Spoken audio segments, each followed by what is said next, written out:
So welcome today for our training for Unity of Faith Network. और unity of faith network में आप सभी का स्वागत है। Today we're going to be continuing our training for the module called Ministry Team Training. और आज हम आगे के इस सत्र में हम सेवा दल के लिए एक नमूने के विषय में हम देखेंगे। And we're going to start by defining what the model is for our ministry teams that we will be proposing. और हम उस बात को कि इस सेवा दल के लिए हम इस नमूने को किस प्रकार से दिखा सकते हैं हम उसको देखेंगे। The model we are proposing, we're calling the pastoral or the Holy Spirit-led model. और ये जो नमूना है वो पवित्र आत्मा के नेतृत्व के द्वारा होने वाला नमूना है। This model we embrace is the shepherd model that Jesus used. और इस नमूने को हम लोग प्रभु यीशु मसीह के द्वारा जो अगुवाई होती है उसे हम लेते हैं। So God cares for his sheep, and he has come to minister to those that are lost, imprisoned, discouraged, or wounded. और परमेश्वर अपनी भेड़ों की परवाह करते हैं और उन लोगों को सेवा करने के लिए आए हैं जो खोए हुए हैं, कैद में हैं और घायल हैं। Let us read from Ezekiel chapter 34, verses 4 to 5. और यहेजकेल की पुस्तक 34 अध्याय का 45 वचन को हम पढ़ेंगे। 4 से 5 हम पढ़ेंगे। The Lord said, "You have not strengthened the weak, or healed the sick, or bound up the injured. You have not brought back the strays, or searched for the lost. You have ruled them harshly and brutally, so they were scattered because there was no shepherd." यहेजकेल की पुस्तक अध्याय 34 का 4 और 5। तुमने बीमारों को बलवान न किया, न रोगियों को चंगा किया, न घायलों के घावों को बांधा, न निकाली हुई को लौटा लाए, न खोई हुई को खोजा, परंतु तुमने बल और जबरदस्ती से अधिकार चलाया है। वे चरवाहे के न होने के कारण तितर बितर हुई और सब वन पशुओं का आहार हो गई। So God was accusing the shepherds of feeding themselves and neglecting God's flock. और यहाँ पर जो चरवाहे के विरुद्ध में एक श्रृंखला के विषय में है। But Jesus is the good shepherd. लेकिन यीशु मसीह जो मुख्य चरवाहे हैं। The good shepherd came to strengthen the weak, to heal the sick, to bind up the wounds of the injured, to lead his people to green pastures and refreshing waters, to release the captives and protect his flock. और अच्छा चरवाहा जो है कमजोरों को मजबूत करने, बीमारों को चंगा करने के लिए, घाव को बांधने और लोगों को हरे भरे चरागाहों में चराने के लिए आए हैं। So, as the Father sent his Son to be the good shepherd, so the Son has sent us to be the good shepherd. और जैसे पिता ने प्रभु यीशु मसीह को एक अच्छे चरवाहे के रूप में भेजा, तो यीशु मसीह ने भी हमें एक चरवाहे के रूप में आगे भेजा है।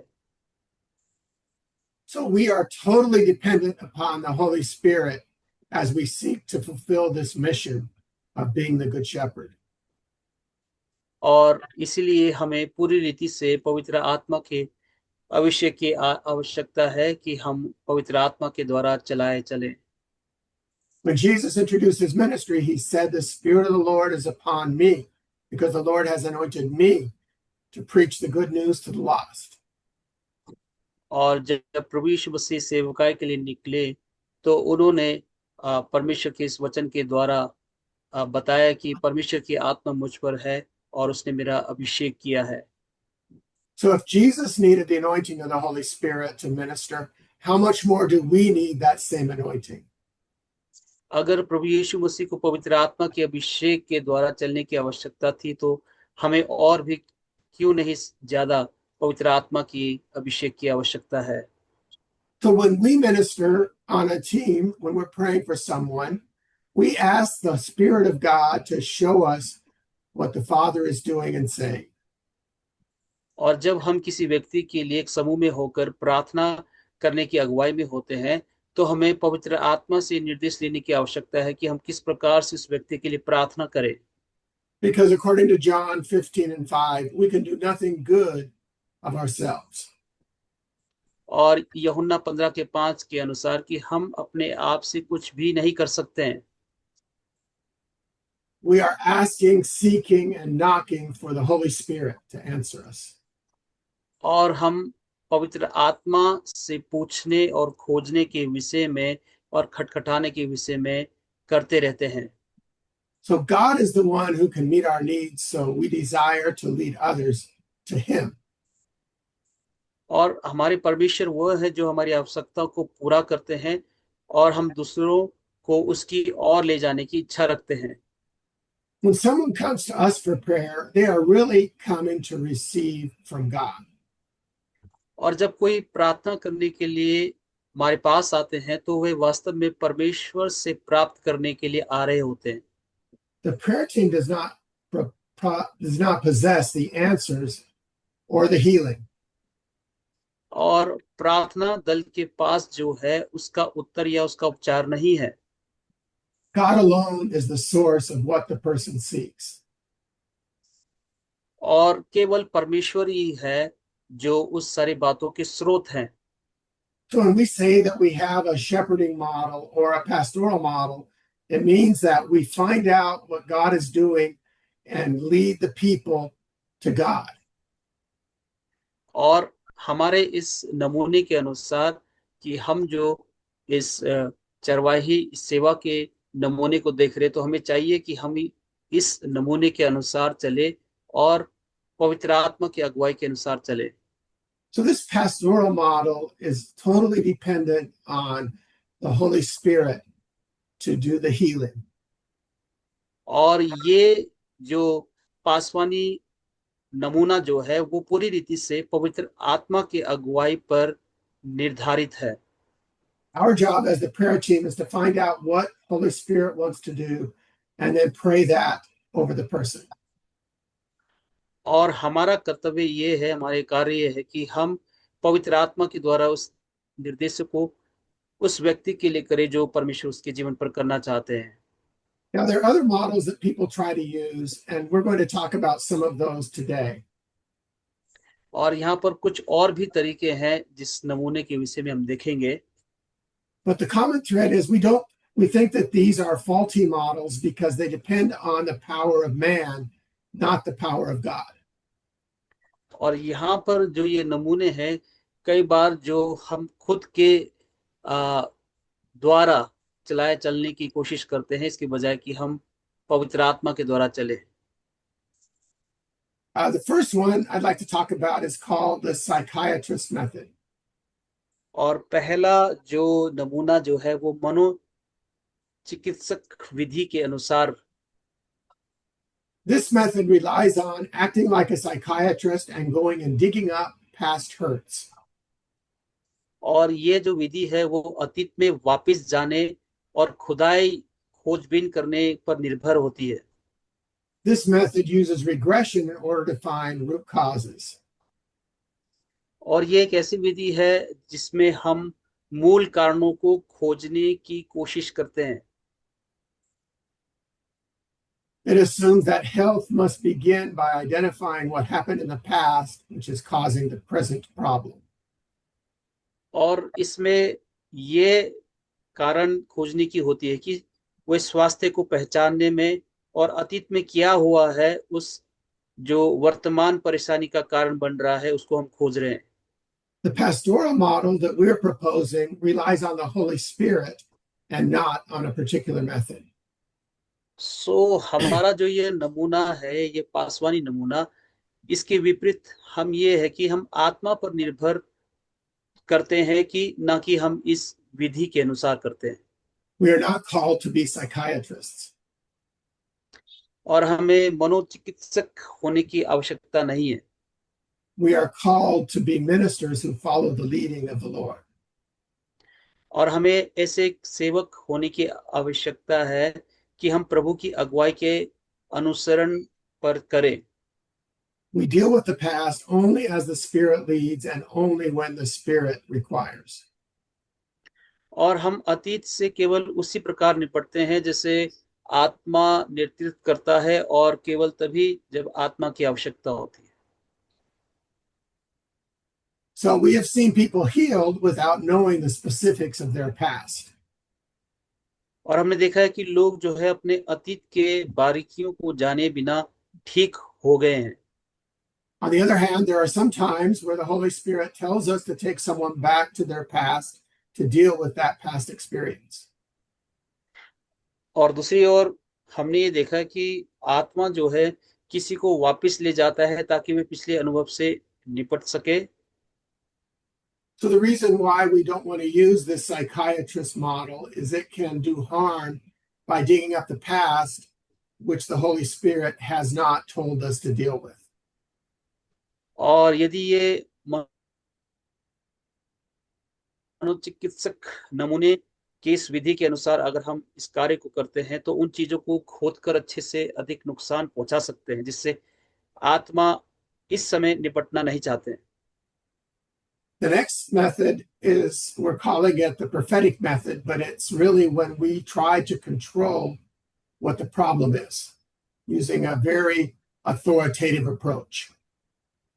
और दूसरा है भविष्यवाणिक विधि के अनुसार, और ये एक ऐसी विधि है जिसके द्वारा हम काफी जोर लगाने की कोशिश भी करते हैं। This method says, here is your problem, and this is what you must do about it. और ये इस प्रकार से बताती है कि यहाँ आपकी समस्या है, ये वही है जो आपको इसके बारे में करना चाहिए। We don't want to be controlling in our prayer teams. और हम अपने द्वारा उसको निर्धारित नहीं कर सकते हैं। The pastoral model seeks to be sensitive to the seeker. और ये जो नमूना है इसके विपरीत हम उस व्यक्ति के प्रति संवेदनशील होते हैं। The person that is wounded needs to be handled with care and love. और उस व्यक्ति को जो घायल है उसे देखभाल के साथ संभालने की आवश्यकता होती है। We speak the truth in love. और हम जो है सच बोलते हैं और प्यार से उस पर कार्य करते हैं। We do not command people. We come alongside them to facilitate their healing. और हमारा जो कार्य है वो आदेश देने का नहीं है, हमें स्वास्थ्य की सुविधा के लिए बुलाया गया है। What we want is for the person coming for prayer to receive a revelation from God about the problem and the solution. और प्राय जो महान जो चंगाई तब होता है जब वह व्यक्ति जो समस्या या समाधान के बारे में ईश्वर से आत्मिक रीति से प्राप्त होता है। The approach we want to take is to take time to build a relationship with the person and allow God to restore them. और किसी व्यक्ति से प्रेम करने और रिश्तों के पुल का निर्माण करने के लिए समय निकालने और परमेश्वर को उन्हें पुनर्स्थापित करने की अनुमति देने में बहुत बहुमूल्य है। Whenever we're praying for someone, our goal is to bring them closer to God. और इस तरह से एक संबंध जो है संदर्भ चंगाई के लिए महत्वपूर्ण है और सुनने पूर्णता में बाधा डाल सकता है। This relationship of us trying to bring the person closer to God is important in healing. और इस तरह के ये संबंध जो है उपचार के लिए महत्वपूर्ण है और सुरक्षा के विषय में। We don't want to be controlling and cause the person to get defensive and shut down. और हम उस व्यक्ति को रक्षात्मक होने का कारण बनाते हैं। We don't want them to hear, I'm here to straighten you out. Heaven forbid that type of attitude. और हम इस बात के विचार को नहीं बोलते कि मैं यहाँ तुम्हें सीधा करने के लिए हूँ, स्वर्ग ने मना किया है। Now, the next type of a model that doesn't work well is called past experiences method. और यहाँ पर ये अगला नमूना जो है वो पिछले अनुभव विधि के अनुसार कार्य करने के विषय में है, जो खास रीति से कई बार काम नहीं करता है। So this method says that we categorize our experiences and want to pray for the person according to what we have seen work before. और इस अनुभव की विधि के अनुसार जो हम सेवा करते हैं, हम अपने अनुभवों को वर्गीकृत करना शुरू करते हैं. For example, there was one time I was ministering in a church in Brazil. और उदाहरण के लिए जब मैं ब्राजील में सेवा को कर रहा था, And there was a woman that came up with a stomach problem. और वहां पर एक स्त्री आई जो उसे पेट की समस्या थी, And the doctors couldn't heal her. और डॉक्टर जो है उससे चंगा नहीं कर पाए. And the Holy Spirit told me that she needs to forgive someone. So we should pray for her to be able to forgive someone. और प्रभु यीशु मसीह ने मुझे बताया कि उस औरत के विषय में कि उसे किसी को क्षमा करना है ताकि वो उसको क्षमा दे सके. And there were two other women that came up for prayer that night with the same problem, and the solution was forgiveness. और उसके बाद और दो बहनें आई और वो भी वही समस्या को लेकर आई और जिसके लिए वो प्रार्थना होनी थी. So now when someone comes up with a stomach problem, if I use this past experience method, I'm going to say they always need to forgive somebody because they have a stomach problem. और यहाँ पर ये जो नमूना है कि वो पिछली बातें को बताना, जैसे कि यहाँ पर जो तीन इन औरतों के विषय में हुआ कि वो उस बातों को मैं जो बता रहा था कि चंगाई पाए. But that type of thinking relies on our past experiences or a methodology. It doesn't rely on the Holy Spirit. और ये इस प्रकार का जो पिछला अनुभव या विधि के अनुसार काम करना, ये पवित्र आत्मा के अनुसार कई बार नहीं होता है. And so just because it's worked in the past doesn't mean that God wants us to use that same method today. और वही पिछले अनुभव को आज के इस अगले सेवकाई पर इस्तेमाल करना वो वैसा ही काम नहीं करेगा. So we always listen for the voice of the Holy Spirit to tell us how we should pray in any type of prayer team. सो इसलिए हमें पवित्र आत्मा से अगुवाई पाने की आवश्यकता है कि जो हमारे सामने प्रार्थना करना है उस पर हमें किस प्रकार से प्रार्थना करना है. The next method that we call the parenting method. और अगला जो विधि है वो है पेरेंटिंग विधि के विषय में. The parenting method seeks to take responsibility for the individual in order to help them get out of the mess they are in. और पेरेंटिंग विधि वो है कि व्यक्ति को जो है हम कोशिश करते हैं कि उसे उस गंदगी से बाहर निकालने में उसे मदद मिल सके जिसमें वे खुद को पा रहे हैं. Basically, this method infers that the minister can change the person. और मूल रूप से ये विधि जो ये अनुमान लगाती है कि सेवकाई जो है व्यक्ति को बदल सकते हैं. The problem is there are some people that want other people to make the decision for them. और यहाँ पर कारण ये है कि ये साधक जो भी चाहता है कि अन्य लोग उनके लिए सभी निर्णय ले. So the pastoral model, in contrast, seeks to lead people to the one who can meet their needs, Jesus. और इसके विपरीत हमारा जो ये नमूना है ये लोगों को केवल एक ही व्यक्ति की ओर ले जाने का प्रयास नहीं है, लेकिन उसको प्रभु यीशु मसीह के पास लाने की आवश्यकता है. The people need to be led to take responsibility for themselves. और लोगों को खुद की जिम्मेदारी लेने के लिए प्रेरित किया जाना चाहिए. The person is not whole until they can obey the leadership of the Holy Spirit for themselves. और एक व्यक्ति तब तक संपूर्ण नहीं होता है जब तक कि वह अपने जीवन की जिम्मेदारी को अपने लिए पवित्र आत्मा के नेतृत्व का पालन करे. The person ministering has to guard against the trap of taking the burden upon themselves for changing the person. और ये सेवकाई जो है व्यक्ति या उनकी स्थितियों को बदलने के लिए खुद पर बोझ लेने के जाल से हमें बचना है। We have to lead them to take responsibility for their own decisions. और हमें उन्हें परमेश्वर के लिए जिम्मेदार निर्णय लेने के लिए अगुवाई करनी चाहिए। Our job is to lead them to the Lord and show them how to rely on Him to meet their needs. और उन्हें ये दिखाना है कि हम उनकी जरूरतों को पूरा करने के लिए उस पर कैसा भरोसा किया जाए। Sometimes the person may get angry with the prayer team when they discover that the prayer team is not going to meet their needs. और कई बार हो सकता है कि वो अपने उस प्रार्थना करने वाले लोगों से नाराज हो, जिसकी वजह से कि वो उस उत्तर को नहीं पा रहा है। So the pastoral model that we're proposing recognizes that we are under shepherds to Jesus, the chief shepherd. और इस नमूने के अनुसार हम मुख्य चरवाहे यीशु मसीह के अंदर चरवाहों के रूप में हमारी भूमिका की पहचान है। Our task is to find out where He is leading and then lead the person to encounter Him.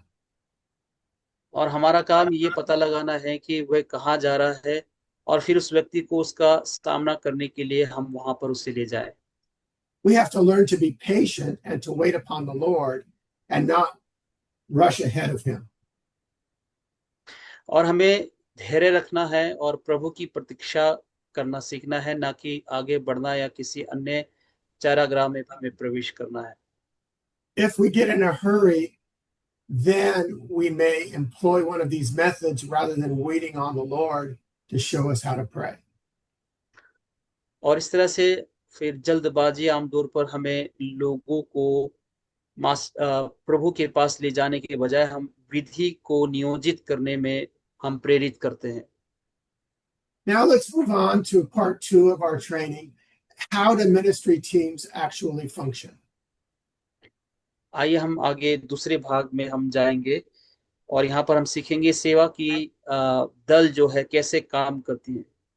And I think it's important that we spend some time talking about ministry teams because most of our models that we see is one pastor praying by himself, not a team of people praying.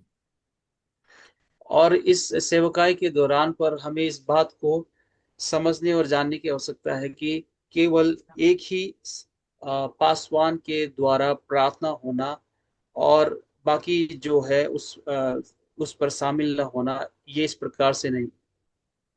So ministry teams that we're proposing use the pastoral healing model where we act as Jesus did as the good shepherd.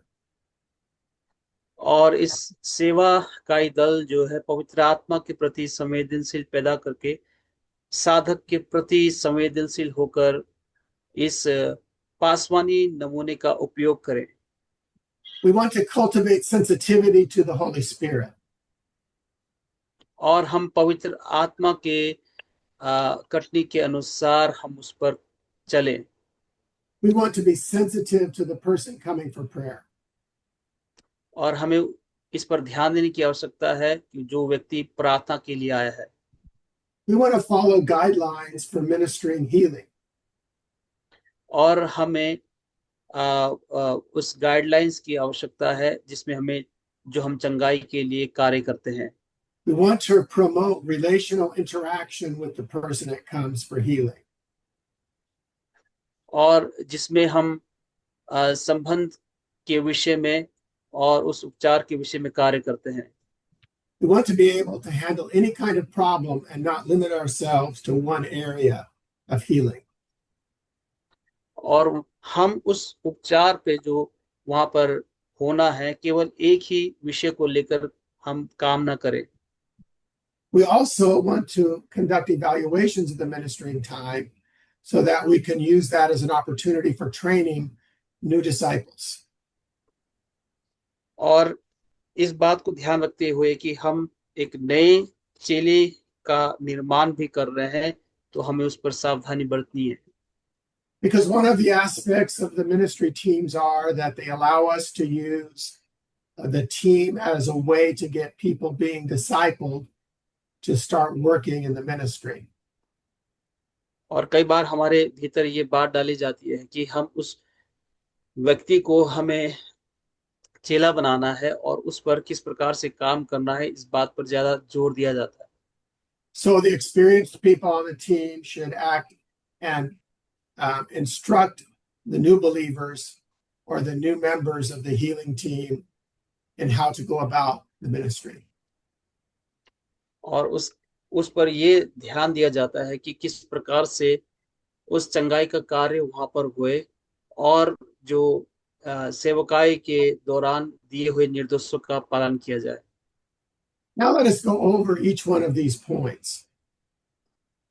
तो आइए हम आगे और कुछ अंकों को हम देखेंगे। So let's start with how do we cultivate sensitivity to the Holy Spirit? हमारा ये अंक मुख्य पॉइंट है कि पवित्र आत्मा के प्रति हमें संवेदनशील पैदा करना है।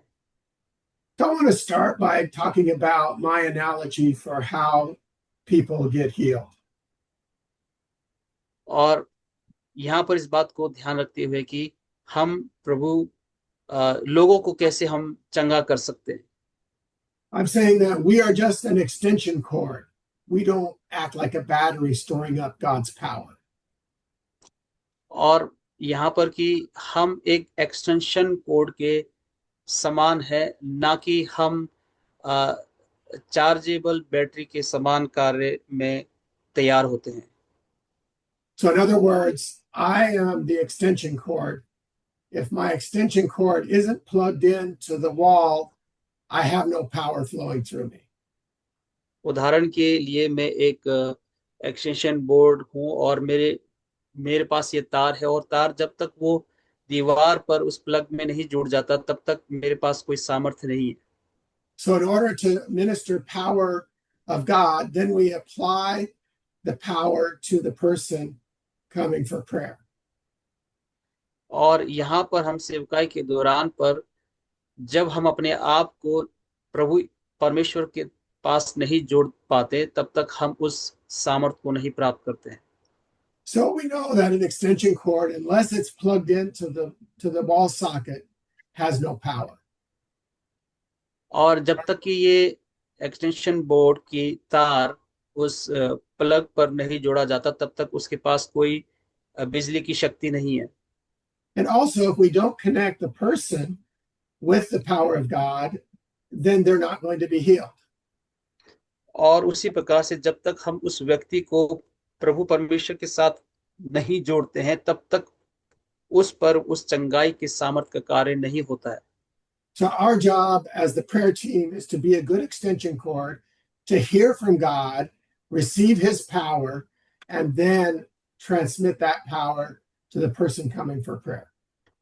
और इसी प्रकार से हम जब सेवा दल के साथ मिलकर कार्य करते हैं, तो हमें चाहिए कि हम परमेश्वर से जुड़ जाएं और परमेश्वर से उस सामर्थ्य को प्राप्त करके उस व्यक्ति के लिए हम चंगाई का कारण बने।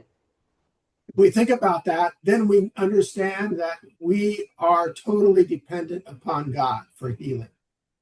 और इससे ये पता चलता है कि हम जो है अब पूरी रीति से परमेश्वर पर समर्पित होते हैं और उसी के द्वारा कार्य करते हैं। We have to use the tools and resources that God provides to do healing. और परमेश्वर की ओर से हमें वो सारे कार्य दिए जाते हैं कि जिसके द्वारा हम परमेश्वर की सेवा कर सकें। So the question is, how do we connect with the power of God? और यहाँ पर ये प्रश्न बनता है कि हम किस प्रकार से पवित्र आत्मा के सामर्थ्य में जुड़ जाएं। So God's grace comes to his ministers in the way of gifts. और परमेश्वर के कार्य का अभिषेक जो है पवित्र आत्मा के वरदानों के द्वारा होता है। We have words of knowledge, words of wisdom, the gift of faith, the gift of prophecy, mercy, and other types of gifts. और उस पर हमें ज्ञान और बुद्धि की शब्द, विश्वास, भविष्यवाणी, दया आदि जो है वो हमें वरदान मिलते हैं। So it's our job as ministers to be receptive to see what God is doing. और हमारा ये कर्तव्य है कि हम परमेश्वर की अगुवाई के प्रति ग्रहणशील हो जाएं। We also have to let God show us when and how to reveal what He is showing us. और साथ ही में हमें परमेश्वर को उन्हें यह दिखाने देना चाहिए कि कब और कैसे अपनी दिशा को प्रकट हम कर सकते हैं। For example, a prayer team might have 4 or 5 people on it. उदाहरण के तौर पर एक सेवा में 4 से 5 व्यक्ति जब सेवा कर रहे हैं, Maybe the least experienced person will get a word of knowledge or a word of wisdom. हो सकता है कि उसमें से एक व्यक्ति को ज्ञान के शब्द मिल रहे हो। So they have to learn how, as members of the team, to wait for the team leader to help to discern when it's the right time to release that word. तो इसलिए चाहिए कि वहां पर वो जो मिलकर सेवा को कर रहे हैं उस अपने अगुए की प्रतीक्षा करे कि कब किस प्रकार से जो वो सेवा दिया जा रहा है उसको वहां पर कर सके। For example, the Lord might be showing the person another issue, and blurting out the word that you got might interrupt what God is doing. और हो सकता है कि उसी समय पर परमेश्वर ने किसी किसी को और इस सेवा या कुछ कार्य करने को वहां पर कहा हो, तो उस पर हमें इंतजार करना है। So, for instance, if going back to my example, once the Lord reveals that the root of the problem is unforgiveness, then the person can share the word. I felt that the Lord was saying, you need to forgive your sister.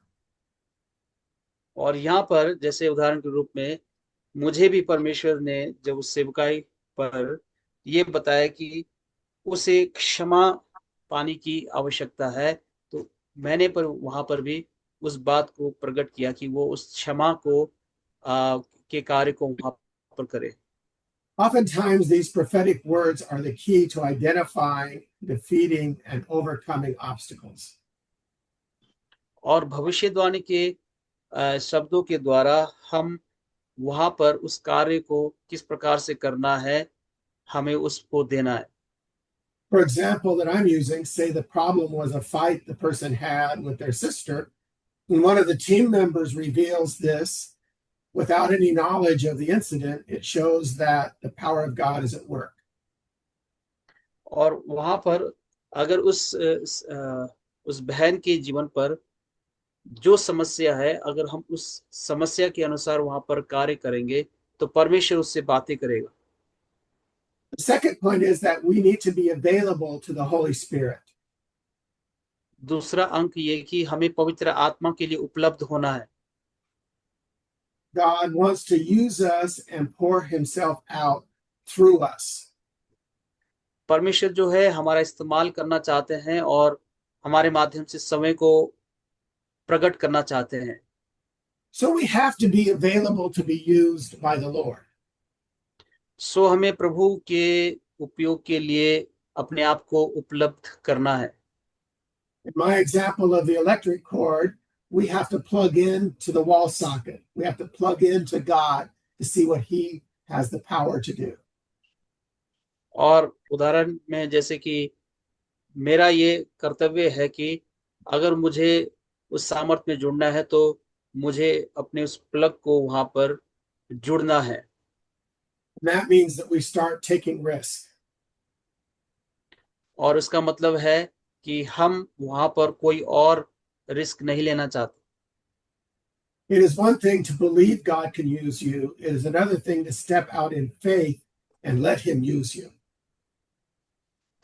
और उस कार्य को करने के लिए हमें परमेश्वर के उस विश्वास के अनुसार अपने कदम को उठाना है ताकि वहां पर वो कार्य हो सके। If we have a teachable heart, then we are ready for God to instruct us. अगर हमारे पास सिखाने वाले गुण को है तो हमें चाहिए कि हम परमेश्वर के कुछ उस बातों को लेकर कार्य करें। A posture of humility before the Lord makes us ready to receive whatever he wants to give. अगर उस व्यक्ति के पास दया की भावना है, तो हमें चाहिए कि हम परमेश्वर की अगुवाई के अनुसार उस दया के काम को कर सके। If we are faithful in using the little, then he promises to give us much more. अगर हमारे पास कुछ ऐसे अर्जित करने की गुण है, तो हम परमेश्वर की ओर से उस कार्य को करें। Our next point is that we need to deal with fear and doubt. अगला अंक जो है, भय और संदेह के साथ बेरहमी से हमें निपटना है। Fear or doubt are going to keep us from being used by God to heal people. और भय एक ऐसा गढ़ है जिसके माध्यम से हम शैतान को निरस्त कर सकते हैं। Fear is a stronghold through which Satan can disarm you. और भय वही है जो शैतान को निरस्त कर सकता है। If you harbor fear, then the shield of faith is lowered, exposing you to the darts of the enemy. और यदि हम भय पालते हैं तो विश्वास की ढाल को नीचे उतार देते हैं और शत्रु के सामने हम उजागर हो जाते हैं। We are to fix our eyes on Jesus, not on our own limitations. और हमें अपनी आंखों को यीशु मसीह पर लगाना है, ना कि अपनी सीमाओं पर। Jesus is the author and finisher of our faith. क्योंकि यीशु मसीह ही हमारे विश्वास के लेखक और उसके निर्णायक है। We need to take captive these thoughts of fear to the glory of God. और हमें उस भय के सब बंदी विचारों को मसीह के महिमा में ले आना है कि वो दूर हो जाए। We are to focus on the power of God and the demonstration of his power. और हमें परमेश्वर के सामर्थ्य के प्रदर्शन और अपने ध्यान को उस पर केंद्रित करने पर होना चाहिए। The next point is that we need to have a sense of expectancy. अगला अंक ये कि प्रत्याशा की भावना के भाव को हम रखें। God is on the move, so we trust the Holy Spirit to show up and do the works of God through us. और परमेश्वर जो है हमें आगे बढ़ाते हैं अपने माध्यम से यीशु के कार्य को दिखाने और करने के लिए हमें पवित्र आत्मा पर भरोसा रखना है। We need to ask the Spirit of God और हमें पवित्र आत्मा से पूछने की आवश्यकता है to open our eyes that we can see all the glorious things which he is doing. कि वो हमारी आंखों को खोले और हम उसके महिमा में उन सारी बातों को देख सके। So the first point that we talked about was all about being sensitive to the Holy Spirit. और पहली बात ये कि हमें पवित्र आत्मा में हर एक उन बातों पर बने रहना है। The second point we want to talk about is being willing to obey whatever the Holy Spirit shows us.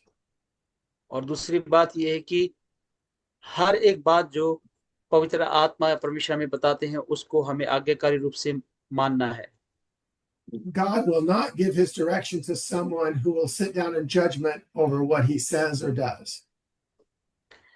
और परमेश्वर उस बात पर कार्य नहीं करते हैं कि जो वह व्यक्ति चाहता है कि जो उसने कहा है और वो वहां पर हो जाए। We need to deny ourselves, to die to ourselves and follow Jesus. हमें अपने आप का इनकार करना है, अपने आप को मारना है और प्रभु यीशु मसीह के पीछे हमें चलना है। Following through in obedience to the will of the Lord causes us to grow in the things of the Spirit. और हमें उसके प्रति आज्ञाकारी के अनुसरण करना है कि हम उस पर और बढ़ने पाए। So our next point is that we need to be sensitive to the seeker. और आगे का हमारा पॉइंट है कि हमें साधक के प्रति, उस व्यक्ति के प्रति संवेदनशील रहना है। The first way we could do that is we create a safe place where the person feels safe to share his needs. और उसमें हम पहली बात ये ध्यान रख सकते हैं कि हम उसके लिए एक सुरक्षित जगह को बनाएं ताकि वो अपने प्रार्थनाओं को हम हमारे साथ बांट सके। People who are hurting need love, acceptance, and affirmation. सो जो लोग दर्द में हैं उन्हें प्यार, स्वीकृति और पुष्टि की आवश्यकता होती है। It is very difficult to share about wounds and hurts. और ये काफी मुश्किल है कि वो अपने घावों को और दर्द के बारे में साझा कर सके, बता सके। The people on the prayer team need to create a safe place for the person to share their needs. और प्रार्थना करने वाले जो सेवक हैं इस बातों के विषय में संवेदनशील होने की आवश्यकता है जिस पर वो उस प्रार्थना को कर रहे हैं। The team leader needs to be sensitive to what is going on around them. और एक दल के साधक को ये चाहिए कि वो अपने आसपास के माहौल के प्रति सतर्क रहे। It's fine for others to gather and watch our prayers for physical healing. और ये आसान होता है कि कोई इस बात को देखे और उस प्रार्थनाओं के चारों ओर ध्यान दे। This exposure is healthy for those that are watching. और ये उसके लिए भी सही रहता है कि वो अपने आप को सुरक्षित महसूस करे। However, we need to have confidentiality where the person that's sharing feels safe, that there's their hurts, their wounds, or their sins are not going to be exposed. और उस व्यक्ति के लिए हमें ये आश्रय प्रदान करना है कि वो एक सुरक्षित स्थान में है और ऐसी जगह में जिसमें वह अपनी व्यक्तिगत बातों को आश्वस्तता के साथ बता सकता है और महसूस कर सकता है। So it's important that, especially if you're dealing with something like abuse, something that's very sensitive, that you go to a private room to share and pray for that person. और कुछ एक ऐसी प्रार्थनाएं जो एक मुख्य कक्ष में जाकर कमरे में जाकर करने की आवश्यकता है जहाँ पर कुछ ऐसी प्रार्थनाएं होती हैं जिसमें उसे उसे बताने की वो जगह मिले। So we need to be sensitive to the person coming for prayer to make sure that they can share their issues in a way that's private and confidential. सो इसलिए हमें इस प्रार्थनाओं में इस सारी बातों की ध्यान देने की आवश्यकता है कि हम उस प्रार्थना को जो काफी गंभीर है तो हम उसे एक अलग कमरे में ले जाकर उस विषय पर बात करें और प्रार्थना करें।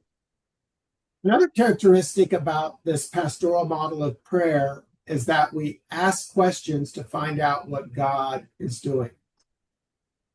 और इस पासवानीय नमूने में हम इस बात को समझ रहे हैं कि हमें उस प्रश्न को पूछना है कि परमेश्वर उसके साथ क्या कर रहे हैं। If I'm praying for someone that has a shoulder injury, it's perfectly fine for me to stop in the middle of the prayer and ask them to move their shoulder. Does it still hurt? और यहाँ पर ये प्रार्थना जब हो रही है कि एक व्यक्ति के कंधे की चंगाई के लिए तो मुझे वहां पर पूछना भी है कि वो अपने हाथ हिलाकर देखे कि क्या वो उस चंगाई को महसूस कर रहा है। Without their feedback, the team members will not know what God is doing. सो उसके उस जवाबदेही से हमें ये पता चलेगा कि क्या परमेश्वर उसके जीवन पर या उस समय पर उस चंगाई को कार्य कर रहे हैं कि नहीं। Also, we need to encourage the person to be honest. और इसी के साथ हम उस व्यक्ति को भी बात करें कि वो ईमानदार रहे। In the faith movement, many people are taught that they always have to be positive. और कई बार इस बात को लोग साझा करते हैं कि वो उस सारी बातों पर सीधे बने रहे। But if we really want to see someone healed of pain, we need to know if they're healed of the pain or not, and not give a positive response if they're still having pain. और जब हम उस सेवा को कर रहे हैं तो वहां पर जो चंगाई का कार्य हो रहा है, तो हम वहां से उस बात को अगर नहीं पा रहे कि क्या वो उस चंगाई को महसूस कर रहा है कि नहीं. For instance, we may be praying for someone that has shoulder pain, and God decides He's going to heal them from a heart problem instead. और वहां पर यदि वो व्यक्ति अपने कंधे की चंगाई के लिए प्रार्थना कर रहा है, तो हमें ये प्रार्थना दूसरी और कोई प्रार्थना नहीं करनी है. So, if we're sensitive, then we can move away from the shoulder problem and move to the healing of the heart. और जब हम उसके इस विषय पर संवेदनशील हैं, तो हम उस पर हाथ रखकर उसके लिए प्रार्थना करते हैं और उसके हृदय की चंगाई के लिए भी. Because sometimes, as we prayed before, sometimes a person may need to have a healed heart before they can get physical healing.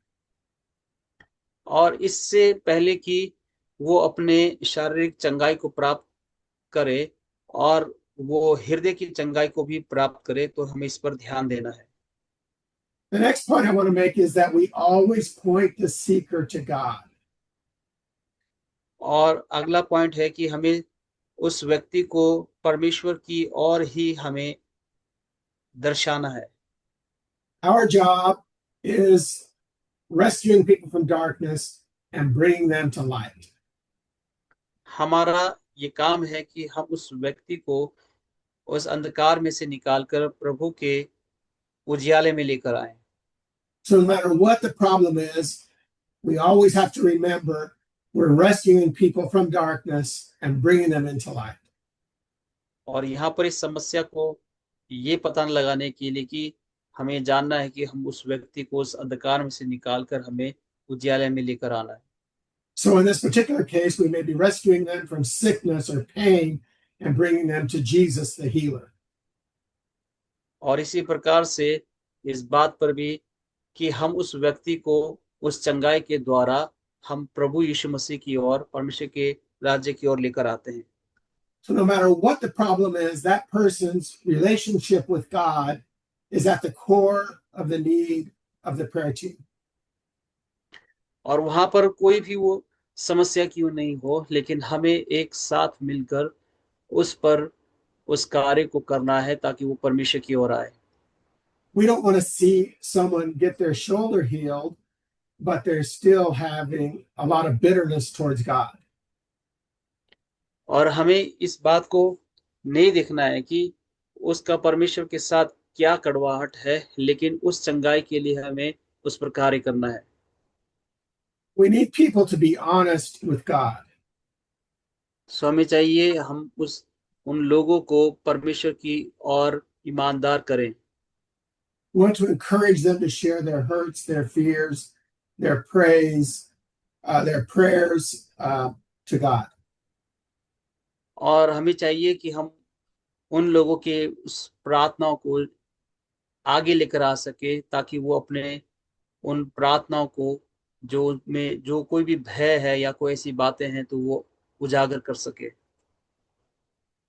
So as people open up to God, they're going to be able to receive from God.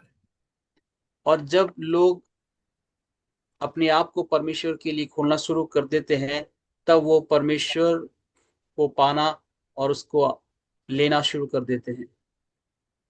So the prayer team needs to be sensitive and loose his gifts of repentance and confession so that the person might act on God's present grace. सो इसीलिए उन दल को मिलकर परमेश्वर के उन वरदानों के द्वारा उस व्यक्ति के जीवन पर कार्य करने की आवश्यकता है जिस पर वो परमेश्वर करना चाहते हैं. As God's help comes, it is sometimes helpful to let that person pray to God. और यदि कोई व्यक्ति उस मदद के साथ उसकी प्रार्थना करना चाहता है तो वो उसको कर सकता है. If we can listen to what they're praying, that's going to reveal a lot about what's on their mind and what's on their heart. और जिससे हम ये भी पता लगा सकते हैं कि उस व्यक्ति के हृदय में कौन सी उस प्रार्थना या बातें चल रही है।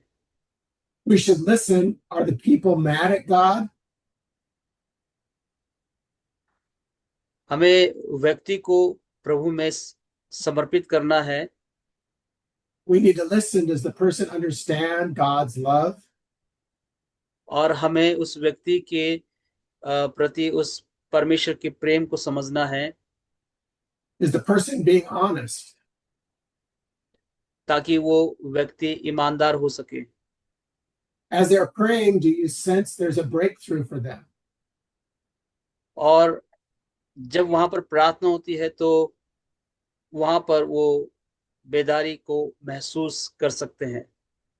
Remember, the job of the prayer team is not to demonstrate how powerful we are in praying, it's to improve that person's relationship with God. याद रखिए कि परमेश्वर वहां पर साधक के द्वारा साधक के जीवन पर किस प्रकार से उस उपचार को कर सकते हैं, लेकिन ये कि वो परमेश्वर के साथ घनिष्ठता में आ जाए, परमेश्वर की ओर वो आए, इस बात को हम ध्यान रखें। So that person may not see God as a loving father. We have to introduce them to God as a loving father. हो सकता है कि वो व्यक्ति परमेश्वर को एक प्रेम के रूप में ग्रहण नहीं कर रहा हो, लेकिन हमें उसे परमेश्वर के प्रेम को लेकर उस पर दिखाना है, दर्शाना है। We need to make sure that the person takes personal responsibility before God in order to allow them to be healed or get freedom from God. और हमें ये ध्यान रखना है कि वो व्यक्ति जो है व्यक्तिगत रूप से अपने आप को परमेश्वर के हाथ पर सौंपे, ताकि हम उसके लिए उस परमेश्वर के कार्य को कर सके जो वो चाहता है। Remember that unless the person comes in contact with God, they're not going to receive the power of God. और ये ध्यान रखें कि जब तक हम उसको परमेश्वर के साथ नहीं मिला देते हैं, तब तक वो परमेश्वर के उस सामर्थ को नहीं पा सकता है। Our job as the prayer team is to connect the power of God to the seeker so that they can receive healing. और हमें उस व्यक्ति को परमेश्वर के साथ मिलाना है, ताकि वो परमेश्वर के सामर्थ को प्राप्त कर सके और उस चंगाई को प्राप्त कर सके। We are just the extension cord through which the Lord moves and transmits his power. हम एक एक्सटेंशन कोड के समान है, ताकि परमेश्वर के सामर्थ का कार्य हमारे द्वारा वहां पर हो। But the person needs to be connected to God. That's the whole purpose of the prayer meeting, is for them to get connected to God. और जब तक कि वो व्यक्ति परमेश्वर के साथ जुड़ ना जाए, हमें इसी बात को ध्यान रखना है, ताकि वो व्यक्ति परमेश्वर के साथ जुड़े और वहां पर परमेश्वर का काम होए। And one thing that we can always transmit is the love of God. और इस बात का भी और ध्यान रखें कि हम परमेश्वर के प्रेम के प्रति हमेशा खुले रहें। Because even if the person doesn't get healed of whatever their condition was, if they can feel the love of God, then that's a success for that prayer team. और यदि वो व्यक्ति उस चंगाई को प्राप्त कर रहा है, तो इसका मतलब है कि वो वहां पर उस प्रेम को भी पा रहा है, जिसके द्वारा हम वहां पर सफलता को भी देख सकते हैं। Remember that a gift of healing is not up to us, it's up to the Holy Spirit to decide who gets healed. और ध्यान रहे कि जो चंगाई का वरदान है वो हमारा नहीं है, लेकिन वो पवित्र आत्मा की ओर से दिया गया है कि वहां पर परमेश्वर का काम हो। Our job is just to be obedient to pray for the person. हमारा जो काम है ये आज्ञाकारिता के साथ कि हम परमेश्वर के काम को वहां पर कर सके। Our job is to be connected to God and to be able to transmit whatever portion of God's love is available to that person. और हमारा ये काम है कि हम परमेश्वर के साथ जुड़कर हम परमेश्वर के उस कार्य को उस व्यक्ति के जीवन पर पहुंचा सके जो परमेश्वर उस पर करना चाहते हैं। Amen. Let us, Amen. Cornelius, can you just pray for us, please? Either Hindi or English, whichever you prefer, as we close the prayer meeting today. Yes. So let us pray. आइए हम प्रार्थना करेंगे आज की इस शिक्षा के लिए जो परमेश्वर ने हमें दिया है. Hallelujah. Thank you, Lord. We again submit ourselves into your hand as you taught us today through the teaching, the word of God, Lord, that we will get more revelation and get more power through the word of God, Lord. Hallelujah. And we pray, Lord, this teaching will be success in our life, Lord. And we also used through your teachings, through the word of God, Lord. And only not just ourselves, Lord, but by the team and through the Holy Spirit, Lord, what you want to do through our life in your people, Lord. हाँ परमेश्वर प्रभु जी, हम प्रार्थना करते हैं कि पवित्र आत्मा जी जैसा आप चाहते हैं हमारे द्वारा आपका कार्य आपके लोगों के बीच में हो, हम दल एक टीम होकर परमेश्वर कार्य को भी कर सके, हम आपके नाम से प्रार्थना करते हैं. Thank you, Lord. We also bless Pastor Dennis and Sister Donna, Lord, as you used them for us, Lord, to have this wonderful teaching and blessings, Lord. We also bless them, Lord. We also bless the Unity Faith of Network, Lord. This teaching will increase more in the nations, Lord, that will get your power of word, Lord. Thank you, Lord, for hearing our prayer, Lord.